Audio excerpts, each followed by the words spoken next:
Hello, আসসালামু আলাইকুম guys.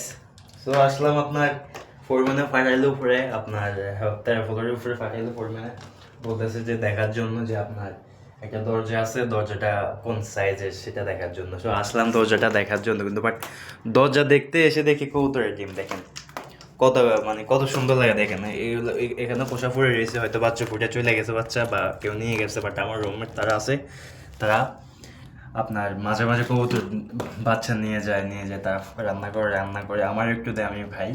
কিন্তু বাট আমার কখনো কবুতরের বাচ্চা ধরা হয় নাই, কারণ আমি কখনো কবুতরের বাচ্চা ধরি নাই। বাট কীভাবে ধরতে হয় সেটাও আমার জানা নেই, বাট আইডিয়া নাই। সো এই জায়গায় দেখেন কত সুন্দর কবুতরের ডিম পড়ে রয়েছে। দেখেন মানে এই বিল্ডিংয়ে ভাই, বিশেষ করে বিল্ডিংটা অনেক দিন ধরে অফ আর কি। সো এই বিল্ডিংয়ে আপনার বাচ্চার কোনো অভাব নাই। দেখেন এই যে কবুতর উড়ে দিয়ে যাইতেছে, দেখেন এখানেও পড়ে রয়েছে। অ্যাভেলেবেল কবুতর, কবুতরের শেষ নাই, বুঝছেন। আপনার এই দেখেন সব কবুতরের ময়লা পড়ে রয়েছে। এইদিকে কবুতর আছে দেখেন, প্রচুর লেভেলের কবুতর। বাট আমার রুমমেটের না আছে, তারা নিয়ে খায়। কিন্তু বাট আবার তা আপনারা ধরতেন